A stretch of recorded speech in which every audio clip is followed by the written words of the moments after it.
सम्माननीय सभामुख महोदय, मलाई आज गहिरोसँग महसुस भयो।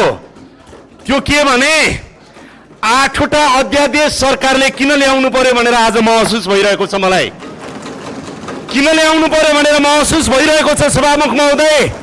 संसद यसै गरी चलेर विगत 10 वर्षदेखि हामीले 72 सालमा बनेको संविधानपछि जति ऐन र कानुनहरू संसदले बनाउनु पर्थ्यो त्यो कानुन किन बन्न सकेन भनेर यो तमासाले देखाइरहेको छ।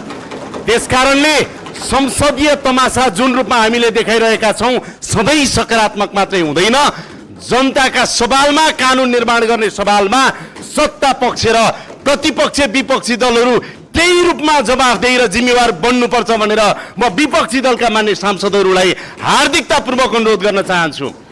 आज यहाँहरूलाई म स्मरण गराउन चाहन्छु, आधा शताब्दी भएछ पर्यटन सम्बन्धी ऐन नबनेको। 48 वर्ष भएछ।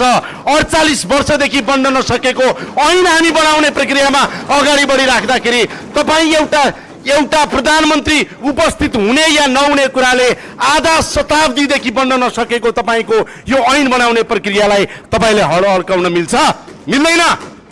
मिल्दैन। सम्माननीय सभामुख महोदय, त्यसैले म यहाँहरूलाई आग्रह गर्न चाहन्छु, संसद विपक्षीहरूले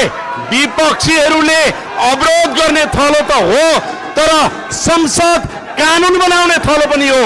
संसद कानुन बनाउने थलो पनि हो, यो स्मरण गराउन चाहन्छु। र हामी 48 वर्षदेखि बन्न नसकिरहेको यो कानुन बनाउनको लागि, ऐन बनाउनको लागि विधेयकमाथिको छलफलमा छौं र पर्यटनसँग सम्बन्धित यो विधेयकलाई अगाडि बढाउने सन्दर्भमा म विपक्षी दलहरूलाई सहयोग गर्नको लागि अनुरोध गर्दछु।